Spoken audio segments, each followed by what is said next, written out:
Dear students, this is Dr. Archana Tiwari, Assistant Professor in Business Administration, SPC Government College, Ajmer. Dear students, as in my earlier lecture I have already discussed about the meaning and definition of management, and I think it is clear to you all. Now today we are taking characteristics or the nature of management, or in other words you can say that features of management. It is also one of the important topics of management. Various characteristics can be discussed one by one. In general, if we talk about management, management is a goal-directed process of planning, organizing, directing and controlling activities and using resources of an organization for accomplishing the organizational goals efficiently and effectively in an ever-changing environment. So this is the basic meaning of management. Now coming to the main point, characteristics of management. Number one thing is management is a distinct activity. According to George R. Terry and Franklin, management is widely accepted as a distinct activity. It can be studied, mastered and practiced.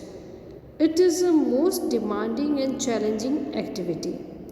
It converts disorganized resources into useful goods or services. So, the first characteristic is it is a distinct activity. Second is management is a human activity, मानवीय प्रक्रिया है या कार्य है. Management को यदि हम देखें तो ह्यूमन एक्टिविटीज़ को कहा जा सकता है, मानवीय कार्य इसके द्वारा किया जाता है. और management is aided by computers but can not be replaced by the computers. इसी के साथ में it deals with human organisations.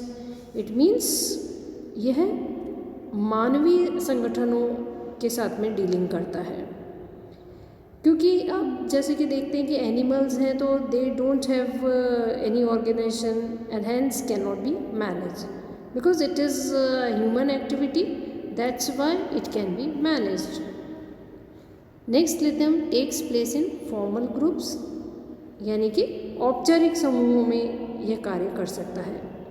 Management is the activity that takes in formal groups or organizations. Unorganized groups of persons or mere crowds केवल भीड़ का एक हिस्सा हो सकते हैं. इसी तरह से मैनेजमेंट को हम ये कह सकते हैं कि it is the activity which is for the getting things done through others. दूसरों से कार्य करवाने की यह कला हो सकती है. अलग अलग तरह के जो फंक्शंस होते हैं, planning, organising, directing and controlling, इनके द्वारा दूसरों लोगों से कार्य करवाया जा सकता है. तो इस तरह से हम कह सकते हैं कि मैनेजमेंट वास्तव में क्या दूसरों से कार्य करवाने की कला हो सकती है. साथ ही साथ हम इसको पर्पसफुल एक्टिविटी मानते हैं. Management is always a purposeful activity. उद्देश्यपूर्ण हो सकती है. क्यों हो सकती है? Because it is directed towards accomplishing some objectives. कुछ ना कुछ ऑब्जेक्टिव को प्राप्त करने के लिए इसको किया जाता है. Success of managers is generally measured by the extent to which objectives are achieved. बिना ऑब्जेक्टिव के प्राप्त किए एक मैनेजर को भी आप सक्सेसफुल नहीं मान सकते. इसलिए किसी न किसी कार्य को करने के लिए कोई ना कोई उद्देश्य अवश्य होता है, और मैनेजमेंट ही वह एक उद्देश्य हो सकता है जिसको कि प्राप्त किया जा सकता है. मैनेजमेंट के द्वारा उसको प्राप्त किया जा सकता है. साथ ही साथ हम कह सकते हैं इसमें पर्यावरण का भी ध्यान रखा जाता है. एनवायरनमेंट ओरिएंटेड एक्टिविटी हम इसको मान सकते हैं, because it is a matter of fact that external environment heavily affects the working of every organization. जब बाह्य वातावरण प्रभावित करता है किसी भी संस्था को, तो मैनेजर्स जो कुछ भी कार्य कर रहे हैं उसे पर्यावरण के अनुसार ही करना पड़ता है, और उसी के हिसाब से एक प्रबंधक अपने संस्था का आंतरिक वातावरण को भी तैयार करता है. तो जब मैनेजर कार्य कर रहा है बाह्य वातावरण देख रहा है, पर्यावरण देख रहा है, तो साथ ही साथ इंटरनल एनवायरनमेंट जिसमें कि एम्प्लॉयज़ हो सकते हैं, वर्कर्स हो सकते हैं, वर्किंग कंडीशंस हो सकती हैं, मशीनरीज आ सकते हैं, ये सब इससे प्रभावित हो सकते हैं।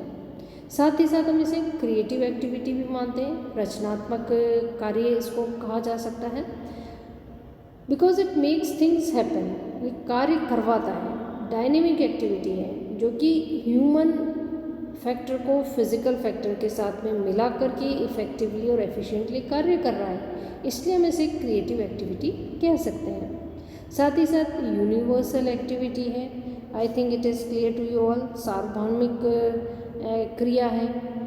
क्यों है? क्योंकि ये हर एक ऑर्गेनाइजेशन में काम में लिया जा सकता है, चाहे उस ऑर्गेनाइजेशन का नेचर कैसा भी हो, टाइप कैसा भी हो, साइज़ कैसा भी हो, पर्पस कैसा भी हो। साथ ही साथ if it may be possible that the organization may be small, medium or big. It is performed in all organizations engaged in business, politics, religion, war, etc.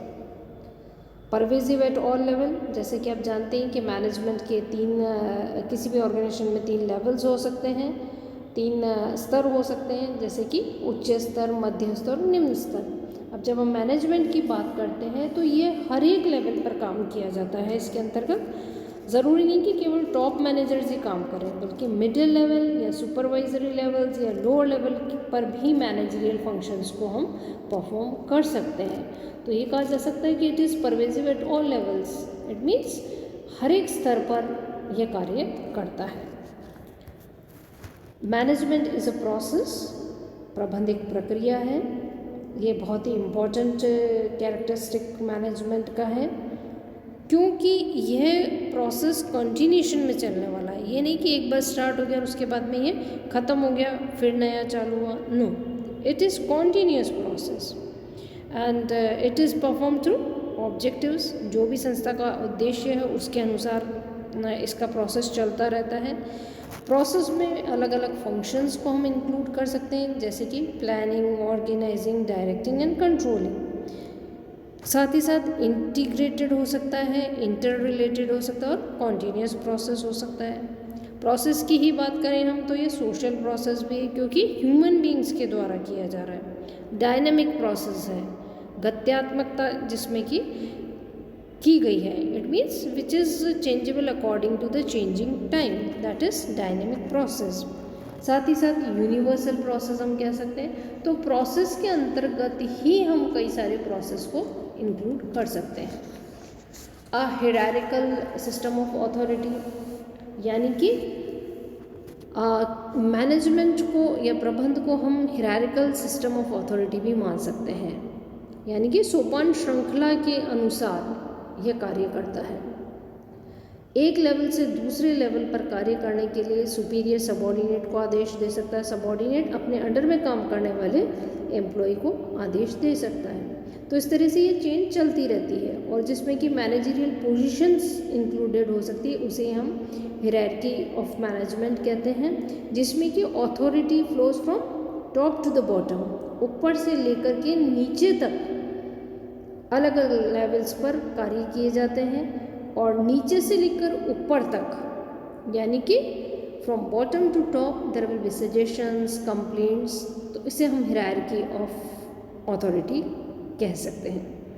इसी के साथ में कंसर्न विद प्रोडक्टिविटी, मैनेजमेंट को हम उत्पादकता से भी मिलता हुआ मानते हैं, साथ में जुड़ा हुआ मानते हैं, क्योंकि जितना एफिशिएंटली और इफ़ेक्टिवली रिसोर्सेज का यूज़ किया जाएगा उतनी ही प्रोडक्टिविटी बढ़ती जाएगी। साथ ही साथ मैनेजमेंट को हम एक आर्ट और साइंस का कॉम्बिनेशन भी मानते हैं, कला और विज्ञान का संयुक्त रूप यह हो सकता है, क्योंकि इसमें ज़्यादातर पार्ट आर्ट का होता है। 80% हम इसको आर्ट मान सकते हैं, जबकि 20% इसको हम साइंस मान सकते हैं।